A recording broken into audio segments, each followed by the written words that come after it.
Okay, so the instructions I read didn't say to do this, but I don't want this little tail loose down in here. And I don't want this thread loose. So I took another needle and I'm going to go right through, come out somewhere where you can hide the tail a little bit. Just like when you're changing threads and you want to hide the tail. And then just trim it off. That way, I'm just always afraid that,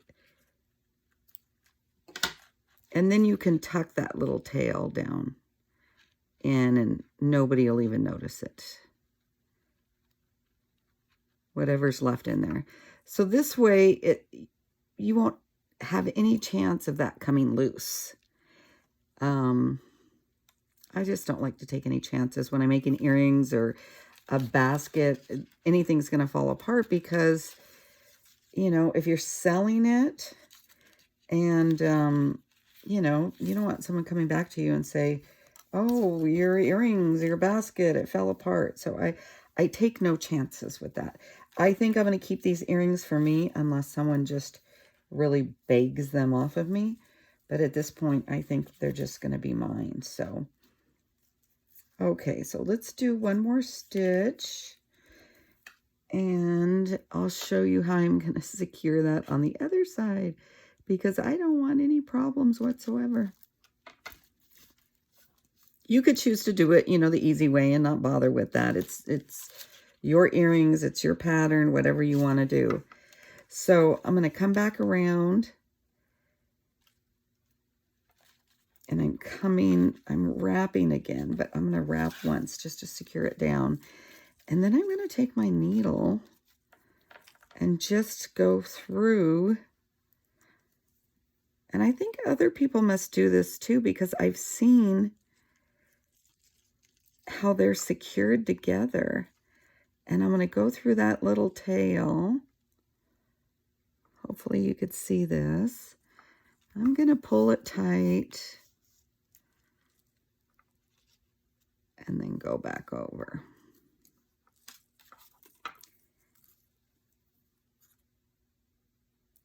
I'm going to go back here, basically just sewing it. And then I come back and end up right where I started. If I can get my little needle up there, but I think I can. Right about where I started, right in there.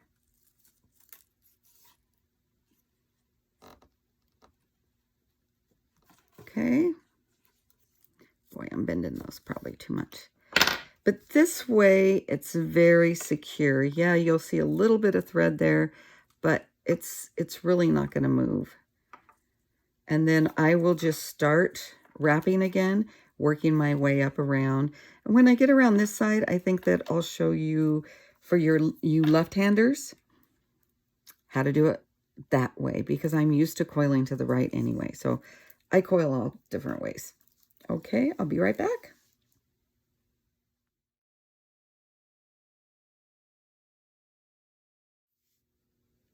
So this is for you left-handers. I hope this helps and makes it a little easier. So your tail is to the right instead of to the left. So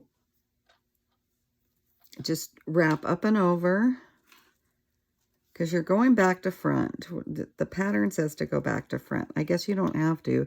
It's going to look the same, I think, if you don't. But so there's 5. And then you go back from the back and you pierce 1/3 up the coil. It's a little too far over. There you go. You pierce through the coil, which normally, as I said, I don't. And then you just continue wrapping, just like that. Now this actually feels, even though I'm right-handed, for some reason I'm used to doing it this way. It's just the way I started. It felt good and I just kept doing it. So hopefully it helps to teach left-handers some of these stitches. I'm trying to incorporate more left-hand stitches, although I do get confused every so often. So hopefully this makes sense. 2, 3, See, this is much smoother for me. So I love this thread because it's, for this project, it's really good. I haven't lost my needle too many times. So it's working pretty good. So then again, you come from the back to the front, about a third of the way through the coils. Now, this coil isn't very big, so there's not a lot of room, but as long as it holds it. And these are going to be very light earrings, so back to front, and keep coiling. Or whichever way you're comfortable. Do what's most comfortable for you, or it's not fun if it's not comfortable. So see, these needles bend really easily. I'll do one more attachment. Get that in there tight. Try to hold it with my 2 fingers. I wish I had more. Get it in there. It might be over too far. Just a dot over. That looks good. So, and then when you change thread, I try to just cut the thread at the same color change if you use this type of thread. So again, the instructions are, well, this is the back because I'm going the other way now. Here's the front. The instructions are to follow the same stitches. I'm not doing that here, and I didn't do it on this one. And like I said, I like the colors overlapping the other colors, and it's just funky. It's not symmetrical, exact, whatever. So if that bothers you, then, you know, match the stitches up all the way along. Just follow the stitches. Here, here, here, here. And that's a good look too. So, but whatever you're comfortable with, this is just the way I want to do it. Okay, I'm going to work my way around a little bit more. And I'll show you as we get closer to the end how to finish it off. This is the thread that I'm using. It's flat. It's a waxed thread. And it's just rainbow thread. I found it online. Someone else got it and I picked it up. I've got a very large spool, which I probably will never use, but never know. Rainbow's popular. Lots of rainbow requests. Thanks for watching.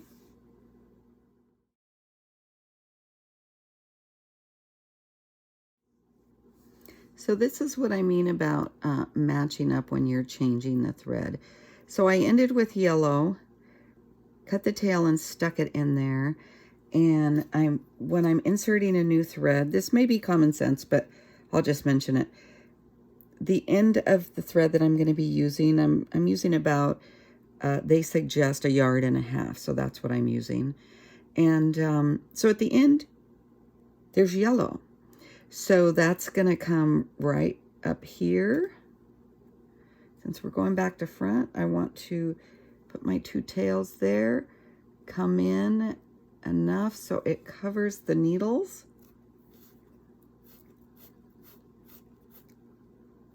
Try not to get your thread tangled up. Don't pull so fast. So see, I left just a hair of orange on there. And then just start wrapping again.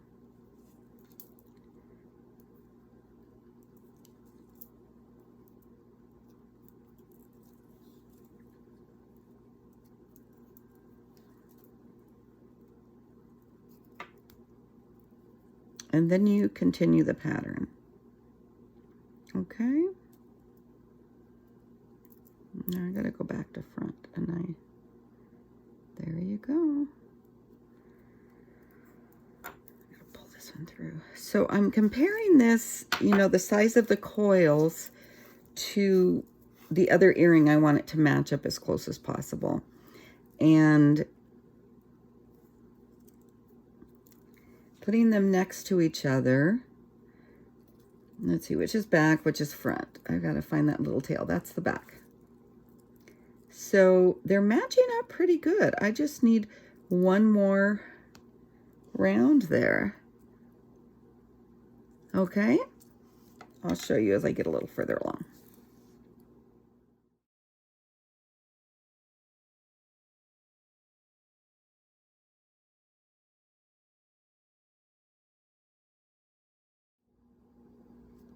Okay, I've made it all the way around. I have compared earrings to make sure they match up. It looks like a pair. I've trimmed the tail here to sort of match up. I might need to trim it just a little more. But I wanted to show you how I am ending it. So I like to really secure the tail so nothing moves. So as opposed to taking 4 stitches and tacking it down, when I get towards the end, I just keep tacking it every stitch. So it's not about to move. So I've probably got a few more to do here. I guess you could see it better from the back. See how I'm tacking it every stitch now, so it won't move anywhere. So that's about the 4th or 5th stitch that I've attached to the bottom row there. Now this one's, they're both going to end with blue. So then what I'm going to do, there's 4 stitches down there. I see there's a little space showing. I'll move those over. So what I'm going to do from here is just go straight back up and come out somewhere up here next to the blue and hide that tail. You could certainly leave the tail on and of the thread and tie a little charm or something like that if you want to, but I'm going to leave it pretty natural. So that is very secure on there. Tacked down really good. I'll go ahead and cut this off now. We don't need that any longer. And I'm just going to match these up a little bit. I'm amazed at, it's weird how they ended in the same colors pretty much. The green, orange, blue. I mean, it's not exactly, but it ended up similar. So see, the tails match up pretty well. I might trim them a little bit more. These were dyed yellow again and glycerined, remember? And so those are pretty. You know, you can't really tell they're yellow, but they're very moisturized and they're going to last just fine. So next I will get my items ready to show you how to attach the earring part.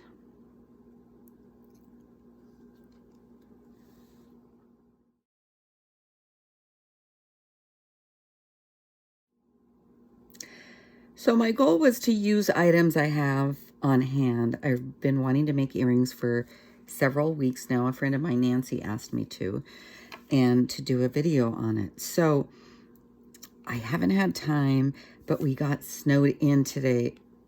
Crazy, 5 inches. And the snow wasn't so much of a problem as we had down trees everywhere, so everything was closed off. So anyway, here we are. I want to make sure I'm setting it up right. I think they're going to go like this. And I believe this is, yeah, this is my back.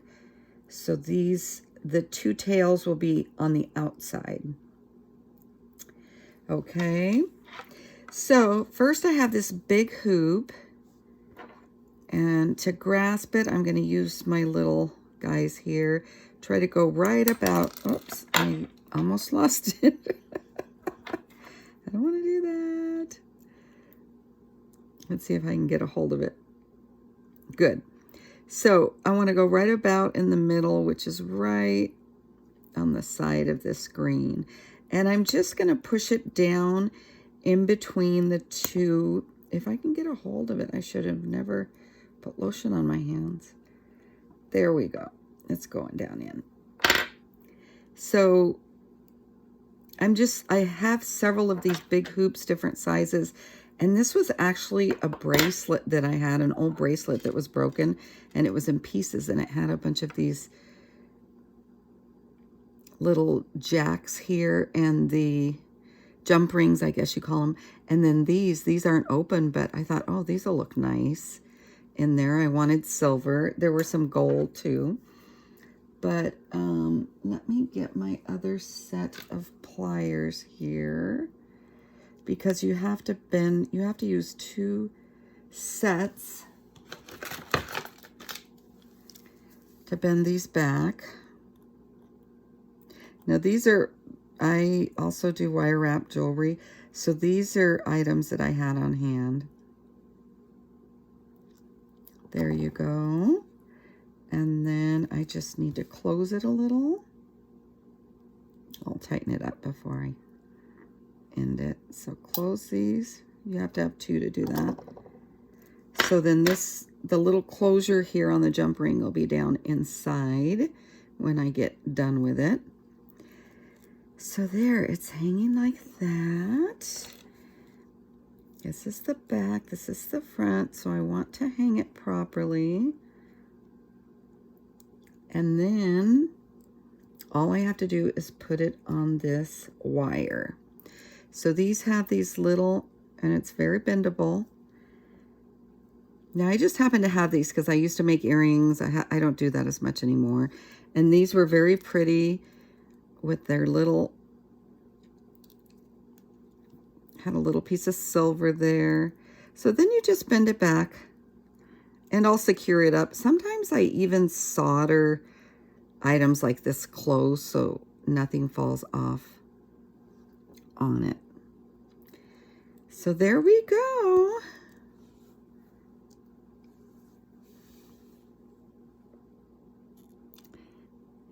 Very colorful earrings made with pine needles and rainbow thread.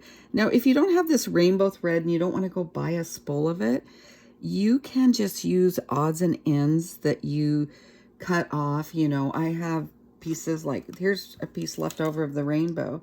So you could just take all the different ones that you have and sew with that or coil with that and use all different, look at, here's another one. I have a whole bag of these. So you could do that very easily. So here's what they look like together. Let's hang them on here.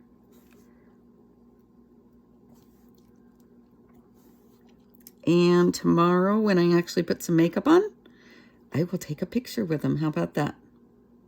Thanks for watching. I hope this helps. I think that I will try making some earrings with these little forms that I happen to have on hand. And I'll probably do a little different pattern, maybe something a little more natural. But I'm going to try making some different types of earrings. So stay tuned, keep watching, give me a thumbs up if you can, and for sure subscribe. Thank you.